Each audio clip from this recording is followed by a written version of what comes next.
Alright, so I wanted to do a video on all the stuff happening in the Ukraine.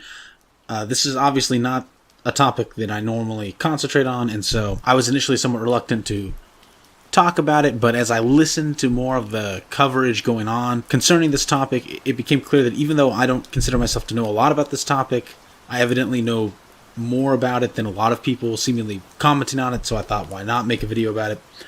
And the video will be probably pretty ranty, but that's probably okay. So anyway, because people are talking about sort of really old Ukrainian history, it is probably useful to give a very bullet point-esque, super bullet point-esque contextualization, historical contextualization of the country and ethnic group of Ukraine before diving into the current political situation. So Russia and Ukraine both see themselves as ancestors of the same 9th century nation, and so they're, kind of deeply historically connected in that way. Following that nation's end, you see Ukraine, parts of what we call Ukraine today, be controlled by lots of different countries. It kind of stabilizes for a while, I think in around the 1700s, into most of Ukraine being controlled by the Russian Empire, but also part of Ukraine being controlled by Austrians. And the modern borders of the Ukrainian state are an invention of the Soviet Union following the Second World War. And some of these borders were made for sort of deep nationalistic reasons having to do with a coherence of ethnic group, but some of them were also made out of very simple practical considerations. Probably the most famous example of this is, not the only reason, but one of the reasons why Crimea was given to Ukraine had to do with where they got their electricity and water from.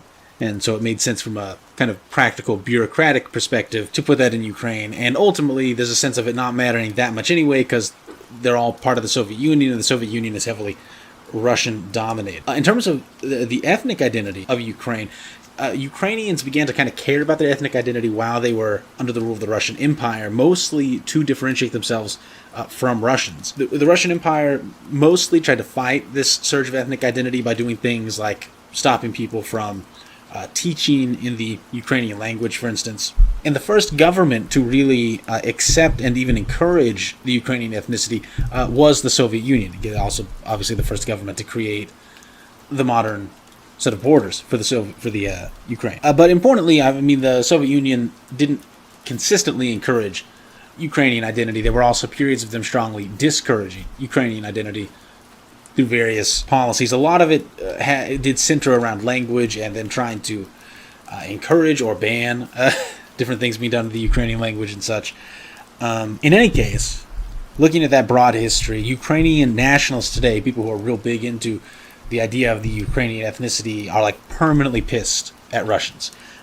Mostly for things that happened under the Soviet Union, the Holodomor being the most obvious example of that kind of thing. And if somehow you don't know, the Holodomor was an instance in Ukraine in which the Soviet Union, as part of the whole communism thing, was redistributing grain, and so they kept taking grain from the Ukraine, and the Ukrainians didn't have any grain, and so therefore millions of them starved to death. And that's basically what happened. And that's sort of all the really far back history stuff I want to say. Again, just a very simple, very big bullet point kind of version of it. But it does all have some relevance to what's going on today. Now, if we look at when the Soviet Union ended, and talking about sort of what was going on with the Ukrainian government at that time, a few things are worth noting. Firstly, it's kind of interesting just to note that Ukraine initially had a bunch of nukes that they couldn't use because they didn't have the codes to use them. They were old Soviet nukes. They gave those nukes up, but only in the context of several countries, including Russia and the United States, sort of guaranteeing to respect its borders as they were then defined, obviously. Russia has changed its mind about that since. But when people talk about the political history of Ukraine since the fall of communism, beginning in the 90s, mostly we're just going to be talking about rampant corruption. It's one of the most corrupt countries on a lot of indexes in the world. It was then, is to a lesser extent now. And a lot of this corruption, it looked like things like the government contracts were a big deal. The privatization of things was a big deal. So, it was all government owned because communism. And so then you sell this thing the government owned, say it's worth $1 billion, but instead the government sells it, the government administrator sells it to his friend for $100 million, and then he makes a bunch of profit off of it. Or the government has a bunch of projects, they're giving all the contracts to people they know, things like this. This is kind of what the corruption tended to look like. And Ukrainians got real mad about this corruption, and so in 2004 and in 2014, They changed the government kind of via protest, changed the person ruling the government. And importantly, the people they were kicking out, right, are these people who gained power. And actually in 2004 and 2014, it's the same president that they're kicking out. And the elites in the 90s as well are people that tended to have Russian ties. And it's partly because a lot of them either themselves were already elite in Ukrainian society under the Soviet Union, in which case it's very obvious that they're going to have Russian ties, or because the people who became elites needed help from the pre-existing elites. And so there's a kind of common sense explanation for why they would have Russian ties, but they tended to have Russian ties. And so what we're looking at is an association that occurred between the pro-Russian viewpoints in Ukraine and corruption. And so these protests, where they're mad about corruption, they're also mad about pro-Russian politics, because they're kind of seen as connected in the Ukraine. And so they're trying to oust these corrupt pro-Russian governments in favor of anti-corrupt pro-Western governments. Now, both times, especially the first one, the protests, like everyone, there's consensus about the fact that the first protest led to a new government, which was also very corrupt. I think it's fair to say the same thing happened in the second case, and in neither case did these new governments improve people's lives in terms of measures like the Human Development Index, GDP per capita, income inequality. If you look at these trends over time, there's no real evidence that these sort of so-called non-corrupt pro-Western governments were better for the people of Ukraine. But nonetheless, people, just even if it doesn't have a huge impact on national outcomes, corruption is seen as unfair, so people get real mad about it, and so they change the government. And so then in 2019, so to get us real up to date, the Ukrainians are having an election. People think it's going to be the same old parties, but instead, this comedian/actor Zelensky runs for office. He wasn't even attached to a political party. He won, then formed a political party. The political party then got the majority of parliament seats. And I should say he won by like a supermajority of the popular vote when he ran for president. And because they got the majority of seats, they didn't need to form a coalition to form a government. And so, this was sort of a big wave of popular support for a guy that was seen as very, again, sort of anti-corruption and pro-Western. Now, I think we should talk about the 2014 so-called Euromaidan protests in some more detail. Specifically, I want to talk about certain critiques that are leveled against these protests. Because sometimes in the West, there's kind of a mythology about them. They're like these the weirdest thing is that they're claimed to be, it claims that there's like a pro-democracy protest, which is very strange to say about them. But anyway, so, the origins of the 2014 protest kind of is the 2004 protest, the so-called Orange Revolution, where you had this President Yanukovych, I think is how you say his name, and people were mad because they said he rigged the election because exit polls differed heavily from the official results. And so they got mad, made him sort of do another election, then he lost that election. And so he's not president anymore, but he did quickly become the prime minister again, I think in 2006, and then in 2010, he was made president, and that election, no one says that was rigged. It was sort of by independent Western observers, even everyone says that was a fair election, at least by Ukrainian standards. And nonetheless, people got really mad about him seemingly continuing the sort of historical corruption in Ukraine. And then the immediate cause of the protests had to do with a trade deal that was going on. There are two things, I guess, that were going on. So, in the first place, the Ukrainian president wanted to get a bunch of money because he had spent a bunch of money he didn't have on infrastructure programs, building lots of different things. And people say that, he gave those contracts and made those contracts and gave them to people he wanted to gain favor with or already had favor with his friends and this sort of thing, and that some of those things didn't need to be built at all, and so this is part of the corruption charges. But he wanted a bunch of money to a bailout, basically, to get out of that problem. And then the EU wanted to do a trade deal with him to create free trade between the EU and the Ukraine. Russia was pissed about this because they had a free trade deal with Ukraine, but not the EU. They wanted to levy tariffs against various European countries, but this would create a way for the EU to circumvent Russian tariffs, because all they would have to do is create an intermediary in the Ukraine, right? Because there's no tariff going from the EU to the Ukraine, and then you sell it from the Ukraine to Russia, and suddenly you can get any European good into Russia without going through any tariff. And so the Russians were pissed about that. They saw it as undermining their policy, and so they said that to the Ukraine, if you do this, then we're going to start putting trade penalties on you.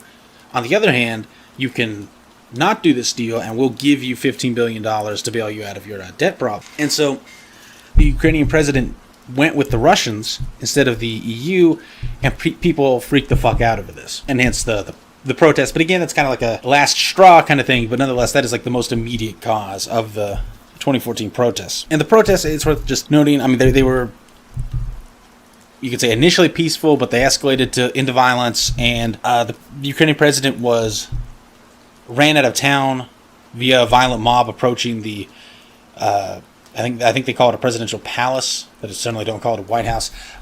It's actually kind of funny, the parallels between this and January 6th. There were protesters, weirdly, in Ukraine. I mean, obviously, this is not a majority of them or anything like this, but there are pictures of people there storming into Ukrainian buildings with the U.S. Confederate flag, which I think is kind of funny. But anyway, the president runs away, and then the parliament illegally impeaches him, and it is... I mean, it is this consensus that what they did was illegal. They said the real impeachment process would take too long, and the president himself was open to doing like a new election that year, but they said, no, you can't do that, and we won't do the legal impeachment process, and so they illegally impeached him. And the parliament was kind of acting under, I mean, there were people there violently threatening them. So that's why I say, I mean, it was obviously an anti-democratic coup. It could be good or bad, but it certainly was an anti-democratic violent coup. Like, that's just what it was, and the fact that somehow the West conceptualizes it as a pro-democracy protest is very weird. When you remove a duly elected president via violence, that's not democracy. It's kind of the opposite. I don't particularly care. I don't view democracy as like a value, so whatever, but that's just what it was. People sometimes get mad because the government of America was involved in this in a few different ways. So firstly, if you look at organizations spreading anti-government rhetoric in Ukraine at the time, and going back many years, a lot of them are funded by America, by other Westerners as well, Western governments and Western individuals. People look, for instance, at George Soros significantly funding some of this. And then there's this famous leaked call between American politicians where they're selecting who's going to be the new president of Ukraine while the current one is still in office, and it wasn't clear that he was going to be removed from office. And then indeed the person they selected ended up becoming the new president in the interim government. But in saying that, I mean, I want to be clear that while there was American involvement, there was also just sort of grassroots dissatisfaction of things.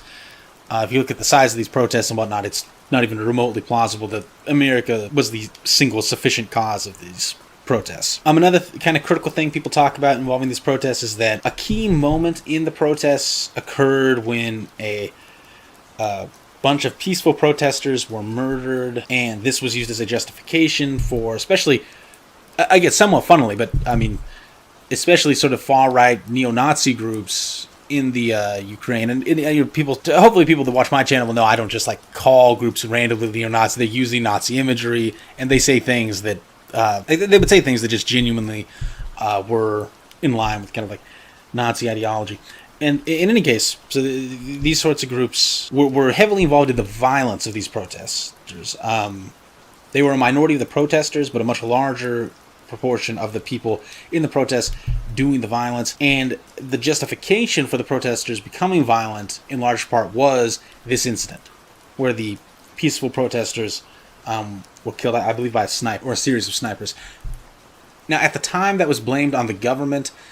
Since then, I mean, the evidence, I think, is pretty overwhelmingly clear that it was protesters who killed the protesters, and probably one of these right-wing groups to use as a pretext for the justification for violence against the government. The shooting started before the government force that was blamed on this even showed up. It was coming, tons of witness accounts show that it was coming from buildings that the protesters controlled. There's some, from what I can tell, and the official government investigation now, I believe, their conclusion was just that they can't tell who started the shooting, and they have an obvious incentive to not be fully truthful about this. All the serious evidence accounts I've sort of looked at in this indicate that it was the protesters, which is not surprising. That's something that happens a lot in the world. There are other well-known recent examples of this happening. But in any case, that's sort of the things, the bullet points about these 2014 protests. Now, Russia responded to this 2014 stuff by annexing the Crimea, which I said was a majority ethnically Russian region. They had people vote on a referendum. 90% plus, I think it was like 97% voted to become part of Russia, but everyone said that poll was not real, basically. But everyone said that that was kind of a fake vote. People were very skeptical of it. But in any case, they annexed Crimea. And soon after that, they began funding and arming rebels in this Donbass region, which is this eastern region in Ukraine, where there's a few things to say about that. I mean, firstly, it's not majority ethnic Russian. It is majority people who speak Russian, but not ethnic Russian. And to some degree, that's an indicator, right, of assimilating into Russian culture, which was a big policy under the Soviet Union in certain periods, getting people in Ukraine who weren't ethnically Ukrainian to assimilate into Russian culture. But they're also, obviously, it's imperfect, and there are people that speak Russian in the Ukraine who don't identify at all as Russian, culturally or otherwise. But if there's anywhere else in the Ukraine that's going to be pro-Russia, it's going to be a region like this. Western Ukraine is very pro-West and very anti-Russia and has basically no Russians in it. And there are a lot of ethnic Russians in the Donbass region. It's just not a majority.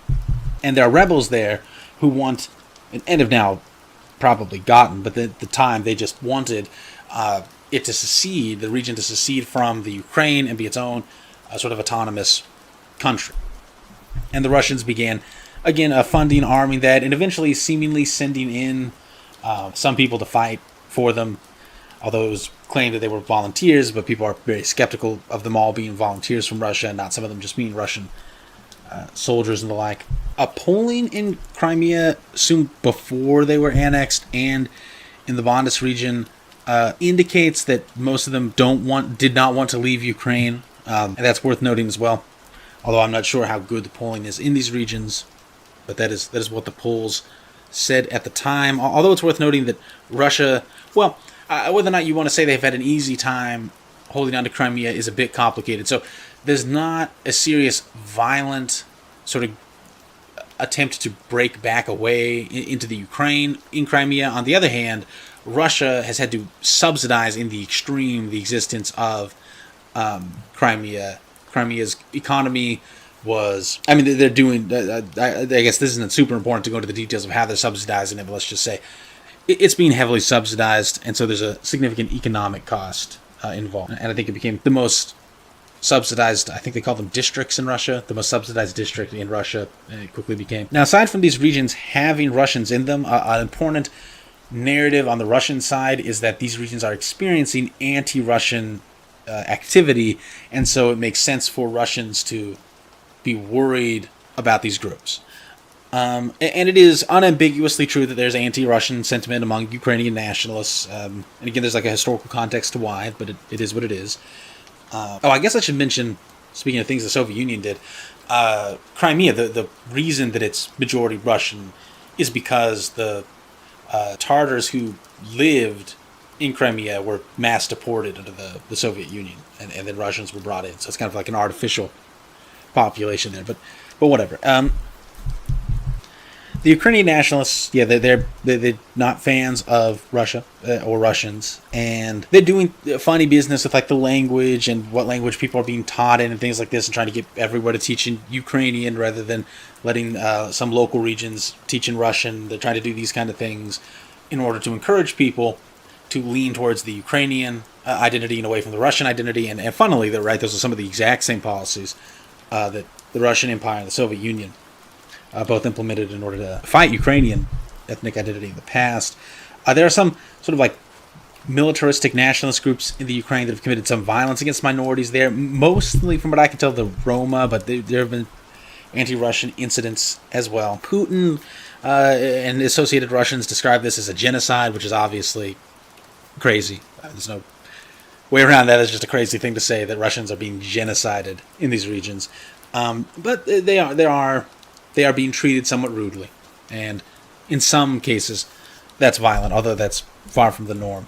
And then the last thing to talk about, I think, to get to the current situation is NATO. So as the Soviet Union was ending, Western governments promised Russia not to expand NATO eastward. This was not in a treaty, but it was something that virtually every major Western government publicly said to Russia. And then they changed their mind, and they've repeatedly expanded the NATO eastward. When they were grabbing some of the Baltic states, Russia's economy and military were not in a shape such that they felt like they could do anything about it. But since then, Russia has improved its situation, and so we see what we're seeing now. In I think in January or December, but very recently, the West, refused to say that they wouldn't let Ukraine into NATO. And this is kind of weird. They're not saying they're going to let Ukraine into NATO. And in fact, Ukraine has failed to meet the criteria for joining NATO consistently, since it left the Soviet Union, and there are reasons to think that it will continue to do so for a very long time. But the West refused to say that they wouldn't let Ukraine into NATO, and they would not agree to remove weapons from current NATO states like the Baltic states, which are bordering Russia. This is relevant because Putin gave these as requirements for him to agree to not invade the Ukraine. And so the West just refused to do this. And that's one reason why Putin has gone into the Ukraine. I think another is that the civil war going on in the Donbas, I'm probably saying that wrong, but whatever. This eastern region of the Ukraine, the civil war going on there seemingly is, depending on, I think, who you read, either at a standstill or, in fact, the rebels are losing. One of the two is going on despite Russian backing. And so it doesn't seem like the rebels are going to outright win the war anytime soon, unless the Russians get really directly involved, as they have. I haven't seen anyone talking about this, but I imagine that a potential other reason for Putin acting now is that there's a time ticker. I don't know when you call it. Look, things are getting worse from the Russian point of view in terms of fertility and political trends. So fertility-wise, the population in the eastern Ukraine is declining, the western Ukraine is growing, and then politically, Zelensky is obviously a hugely popular political figure who is not in Russian interest that has recently emerged. But also, even before then, if you look at the political maps, the Ukraine is becoming... Western Ukraine has been consistently pro the West, but central Ukraine is moving more in that direction, and it tends to be the region that kind of decides national elections. The East is going to vote for whatever at the time the sort of pro-Russian-esque party is, which usually has been I think it's called the Party of Regions, and then it doesn't matter, we don't need to go into more of that, but the point is just that things politically have been getting less favorable. And so Russia goes into Ukraine, they've invaded Ukraine. Seemingly, right, their goal here is to force the Donbas region to secede. They're going into Kiev, but that is presumably to stop Kiev from trying to take back the region and getting them to agree to leave that region as an autonomous country. They don't... It would be insane to try to hold all of Ukraine or something like that, because Western Ukraine is never going to consent to that, and so they would have to keep a permanent military... It would be like Iraq. They just have to keep a permanent military presence there. The U.S., during this war and in the lead-up to it, did a number of crazy things, I think. We heavily armed Ukraine. Now, that kind of makes sense from a certain perspective. Arming Ukraine is good from our perspective, if it deters Russia from invading. But obviously that's a gamble, right? Because if Russia invades anyway, then suddenly the human cost of the war, the number of people who die, is going to be much greater. And Russia is going to have to use significantly more force in order to win the war. And that's been what has happened. We're also going to engage in another round of sanctions. I haven't mentioned it, but sanctions, just every year there's a new reason why sanctions are being applied to Russia. And in the context of the Ukrainian stuff, they did this several times in the 2010s over actions involving Ukraine. And some of those sanctions have been targeted on individuals sort of directly connected with the upper echelons of the Russian government. But some of them also have just targeted Russian industries and been just sort of, this idea of punishing the population in order to make the leader unpopular, to make him change course. And that has been a spectacular failure. Following the annexation of Crimea, despite sanctions, Putin's favorability was sky high. And then Ukraine's actions in the war so far, I think the most notable thing, it has to do with the fact that they are trying to force civilians in a huge age range to fight. I think it's just like men from the age of 18 to 60, something crazy like that. They're literally, grabbing men out of cars who are trying to escape the country and trying to force them to fight. They're giving civilians with no military training guns, and most, I think bizarrely, they're giving guns to children. And that obviously is just going to, maximize the number of Ukrainians who are going to die, and maximize the amount of force and the kind of force Russia is going to use. Obviously, this would be kind of sensible if they thought that doing this could change the outcome of the war, but everyone already knows what the outcome of this war is going to be.